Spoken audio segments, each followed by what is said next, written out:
Hello students, welcome back to elite tutors. चलिए फिर से कंटिन्यू करेंगे चैप्टर नंबर 4 फाइनेंशियल प्लानिंग का प्रॉब्लम सेट 4B और इसमें देखेंगे क्वेश्चन नंबर 9 और क्वेश्चन नंबर 10। तो चलिए शुरू करेंगे क्वेश्चन नंबर 9 से। और ये क्या लिखा है कि Shri Batliwala sold shares of ₹30,350 and purchased shares of ₹69,650 in a day. तो एक दिन में उन्होंने दो काम किया। श्री बाटलीवाला ने 30,350 रुपीज़ का शेयर्स उन्होंने बेच दिया और 69,650 रुपीज़ का शेयर्स उन्होंने खरीद लिया।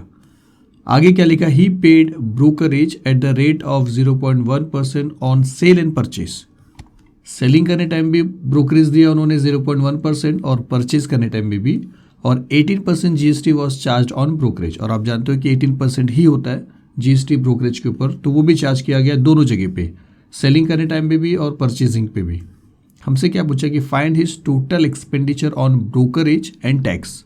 तो आपको क्या करना, देखिए जब उन्होंने शेयर को बेचा तो ब्रोकरेज दिया और ब्रोकरेज के ऊपर टैक्स दिया, और जब उन्होंने मतलब दोनों जगह पे उनको ब्रोकरेज देना ही पड़ा है। यहाँ पे ऐड हुआ है, यहाँ पे माइनस हुआ है, क्योंकि जब आप शेयर को बेचोगे तो ब्रोकर क्या करेगा, उसमें से ही ब्रोकरेज और GST का अमाउंट कम करके ले लेगा, और जब आप परचेस करोगे तो जितना अमाउंट हो रहा है उसमें से ऐड करके आपसे ले लेगा।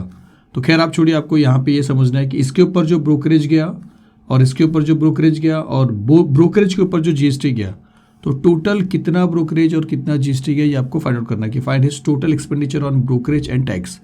तो आपको क्या करना पड़ेगा, आपको 30,350 का ब्रोकरेज निकालना पड़ेगा, ब्रोकरेज के ऊपर GST निकालना पड़ेगा। ये एक कंडीशन हो गया। फिर 69,650 के ऊपर आप वापस से आपको ब्रोकरेज 0.1% के हिसाब से निकालना पड़ेगा। फिर जो मिलेगा उसके ऊपर 18% GST निकालना पड़ेगा। फिर आखिर में लास्ट में दोनों ब्रोकरेज और दोनों GST को आपको प्लस करके एक साथ बताना पड़ेगा, जो आपका आंसर हो जाएगा find his total expenditure on brokerage and tax. Tax मतलब GST। तो चलिए शुरू करते हैं, लिखते हैं सॉल्यूशन और लिखते हैं कि Shri Batliwala sold shares of ₹30,350।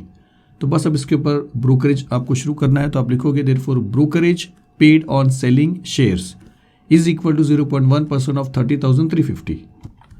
0.1% आपको निकालना है, which is equal to 0.1 upon 100 multiply by 30 और 350। जहाँ पे इसका कैलकुलेशन आपको कैसे बता रहा हूँ, देखिए 3035 और जो ज़ीरो है 3035, और ये जो ज़ीरो है इसको आप इंटू 10 कर सकते हो, और यहाँ पे है 0.1, तो 0.1 इंटू 10 आपको 1 दे देगा। 1 को जब आप 3035 से मल्टीप्लाई करोगे तो आपको देगा 3035। मतलब यहाँ से लेके यहाँ तक का जो सोल्यूशन है वो 3035 है, और उसके नीचे 100 है। 100 में 2 0 है, आप जानते हो कि पॉइंट यहाँ पे रहता है, 2 बार यहाँ पे आ जाएगा, मतलब 30.35 इसका फाइनल आंसर हो जाएगा। तो यहाँ पे हम लिखेंगे कि विच इज़ इक्वल टू 30.35। तो अभी आपने क्या किया कि 30,350 पे ब्रोकरेज जो लग रहा था वो 30.35 था, लेकिन अब आपको GST भी बताना है ब्रोकरेज के ऊपर। तो आप यहाँ पे लिखोगे कि GST paid on brokerage is equal to 18% of 30.35 which is equal to 18 upon 100 multiply by 30.35। तो यहाँ पे आप कोई जीरो कैंसिल नहीं करोगे, पहले इन दोनों को मल्टीप्लाई करोगे। तो लिखेंगे 30.35 मल्टीप्लाई बाय 18, तो 8 5 40, 0 4 कैरी, 8 3 24, 24 प्लस 4 28, तो 8 2 कैरी, 8 0 0 प्लस 2 2 हो जाएगा, 8 3 24, यहाँ पे आएगा 24। फिर एक प्लेस चला जाएगा, 1 5 5, 1 3 3, 1 0 0 और 1 3 3। ऐड करोगे ये 0 रहेगा, 8 9 10 11 12 13, 3 1 कैरी, 2 प्लस 1 3, 3 प्लस 3 6, 4 प्लस 0 4 और 2 प्लस 3 5। फिर 2 के बाद डेसिमल पॉइंट है यहाँ पे, तो आप यहाँ पे 2 के बाद डेसिमल पॉइंट पुट करोगे तो इतने को मल्टीप्लाई करने पे आपको मिलता है 546.30। लेकिन इसके नीचे 100 है, तो आप यहाँ पे 100 लिखोगे। अब 100 में 2 0 है, तो ये जो पॉइंट है ये 2 टाइम यहाँ पे ट्रैवल करेगा, मतलब वो इधर आ जाएगा, मतलब 5.463 और 0 आप छोड़ सकते हो, तो आपको मिलेगा 5.463। तो आप लिखोगे यहाँ पे 5.463 जो ब्रोकरेज आपको मिल गया GST के ऊपर, सॉरी जो जीएसटी मिल गया आपको ब्रोकरेज के ऊपर। तो अब तक आपने क्या किया, जो शेयर्स को सोल्ड किया गया था, बेचा गया था, उसके ऊपर आपने ब्रोकरेज अमाउंट निकाला और उसी के ऊपर आपने ये निकाल दिया, जीएसटी निकाल दिया। आप यहाँ पे एक काम और करिए, इसको 1 कर दीजिए और इसको 2 कर दीजिए। तो अब जैसे हमने सेलिंग के ऊपर ब्रोकरेज और जीएसटी निकाला है और परचेजिंग जो है बच रहा है, अब उसके ऊपर निकालेंगे। तो हम यहाँ पे लिखेंगे कि Shri Batliwala purchased shares of ₹69,650। तो अब ब्रोकरेज निकालेंगे परचेजिंग शेयर्स पे, क्योंकि अब यहाँ पे परचेजिंग हो रहा है। हम लिखेंगे therefore brokerage paid on purchasing shares is equal to 0.1% of 69,650, क्योंकि 0.1% सेल पे भी है और परचेज पे भी है। तो which is equal to 0.1 upon 100 multiply by 69,650। फिर से क्या होगा कि 0.1 को अगर आप ये वाले 10 से मल्टीप्लाई करोगे तो 1 हो जाएगा, 1 को 6965 से मल्टीप्लाई करोगे तो 6965 हो जाएगा। 6965 को जब आप 100 से डिवाइड करोगे तो 2 0 की वजह से ये यहाँ का पॉइंट इधर आएगा, 69.65 बन जाएगा, जैसा यहाँ पे आपने देखा होगा स्टूडेंट्स। तो यहाँ पे हम लिखेंगे विच इज इक्वल टू 69.65। अब जीएसटी इस ब्रोकरेज पे आपको फिर से निकालना है, तो हम लिखेंगे कि GST paid on brokerage is equal to 18% of 69.65, which is equal to 18 upon 100 multiply by 69.65। फिर से वही करना पड़ेगा जैसा इसको मल्टीप्लाई किया था, अब आपको इसको मल्टीप्लाई करना है और जो भी वैल्यू आपको मिलेगा फाइनल वैल्यू उसके 100 के हिसाब से 2 के बाद प्लेस को यहाँ 2 प्लेस के बाद आपको पॉइंट यहाँ पे लाना पड़ेगा। तो अगर आप करोगे तो आपको मिलता है 12.537। तो अब यहाँ पे जो आपसे लास्ट में पूछा है, आपने किया क्या, परचेजिंग और सेलिंग और परचेजिंग दोनों पे आपने क्या किया, ब्रोकरेज और जीएसटी निकाल दिया है। लेकिन आपसे बोला है कि find his total expenditure on brokerage and tax. तो ब्रोकरेज का ये 2 अमाउंट है और टैक्स का ये 2 अमाउंट है, लेकिन आपसे टोटल पूछा है तो आपको 1, 2, 3 और 4 प्लस करना पड़ेगा। यहाँ पे आप लिख दीजिए इसको 3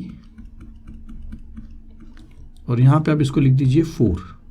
और आपको यहाँ पे क्या लिखना है कि Batliwala total expenditure on brokerage and GST is equal to 30.35 ये वाला, 5.463 ये वाला और 69.65 ये और 12.537 ये। और अगर आप इन सब को प्लस करोगे तो आपको मिलेगा 118।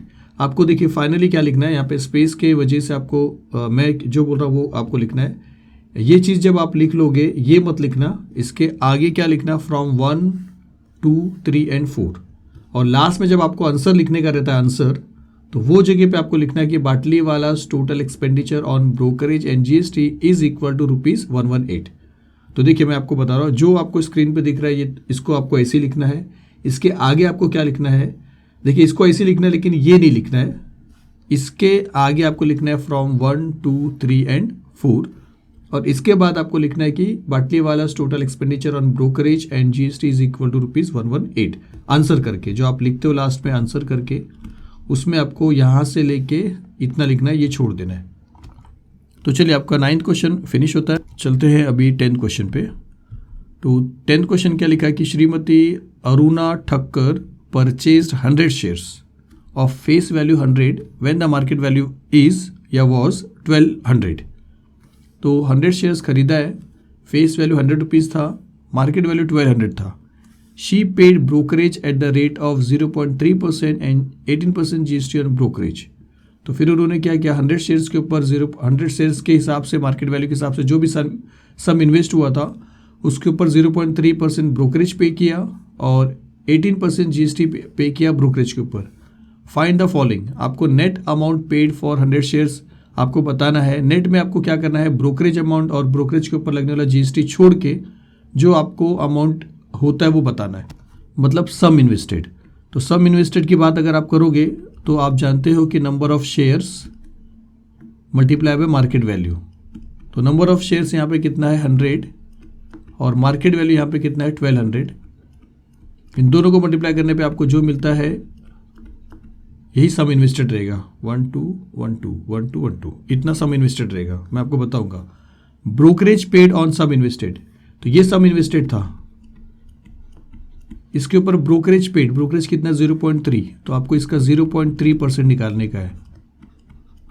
0 0 कैंसिल, 0 0 कैंसिल, 0.3 को अगर आप इससे मल्टीप्लाई करोगे, अगर 0.3 को आप 10 से मल्टीप्लाई करोगे तो 3 बन जाएगा। तो 3 को आपको 120 से मल्टीप्लाई करना है। 3 0 0, 3 2 6, 3 1 3, तो 360 मिलेगा। तो सेकेंड वाले का आंसर आपको मिलेगा 360। तो यहाँ पे लिख देता हूँ 360। फिर आपसे क्या बोला कि जीएसटी पेड ऑन ब्रोकरेज, ये ब्रोकरेज था, इसके ऊपर जीएसटी पेड कितना 18%। तो आपको 18% निकालने का है, मतलब 18/100 इंटू 360। 0 0 कैंसिल हो गया। 18 इंटू 36 मल्टीप्लाई करके 10 से अगर डिवाइड करोगे तो जो भी आपको मिलेगा वो रहेगा थर्ड वाले का answer. Total amount paid for 100 shares, total amount में आपको ये वाला पैसा और इसका जो आंसर रहेगा वो वाला पैसा, तीनों को प्लस कर देने का आपको लास्ट का फोर्थ वाला मिल जाएगा स्टूडेंट्स। इतना सिंपल है ये। तो चलिए शुरू करते हैं, लिखते हैं सॉल्यूशन और लिखते हैं कि market value of 1 share is ₹1200, number of shares is equal to 100। और फिर फर्स्ट वाले क्वेश्चन को सॉल्व करते हैं कि net amount paid which will be sum invested.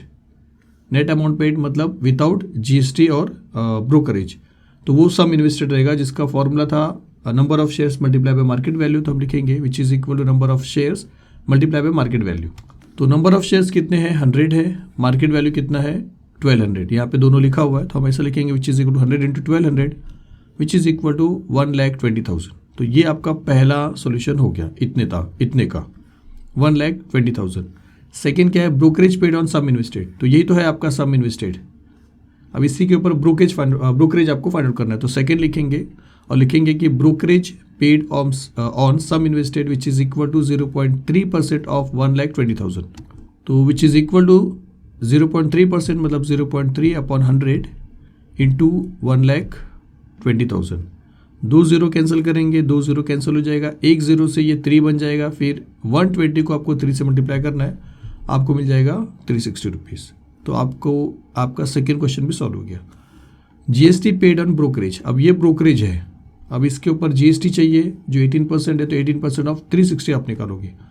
तो थर्ड लिखोगे यहाँ पे आप, तो यहाँ पे लिखेंगे थर्ड और लिखेंगे GST paid on brokerage which is equal to 18% of 360। तो 18/100 इंटू 360 सॉल्व करोगे, एक 0 कैंसिल करके इन दोनों को मल्टीप्लाई करके 1 0 की वजह से 1 पॉइंट यहाँ पे आएगा तो आपको मिलेगा 64.80। आप 64.8 भी लिख सकते हो। तो आपको जीएसटी पेड भी मिल गया ब्रोकरेज के ऊपर। अब लास्ट में बोला कि total amount paid for 100 shares, तो ये जो अमाउंट था ये विदाउट ब्रोकरेज और जीएसटी था। तो अब जो टोटल अमाउंट आप लिखोगे तो आपको नेट अमाउंट भी, ब्रोकरेज भी और जीएसटी भी, तीनों को प्लस करना पड़ेगा। तो फोर्थ का आंसर आप क्या लिखोगे कि total amount paid for 100 shares is equal to net amount plus brokerage plus GST. तो नेट अमाउंट ये है, ब्रोकरेज ये है और जीएसटी ये है। तो आप लिखोगे which is equal to 1,20,000 plus 360 plus 64.80। अगर आप प्लस करोगे तो आपको मिलेगा ये। तो आपको इस तरह सॉल्व करना है। यहाँ पे अगर आप आंसर नहीं लिखोगे तो भी चलेगा, क्योंकि हमने क्लियरली 1 2 3 4 करके सॉल्व भी कर दिया है जो यहाँ पे इन्होंने पूछा था। तो चलिए इस वीडियो में बस इतना ही देखना था। मिलते हैं फिर अगले वीडियो में। कमेंट्स करिए। Thank you very much.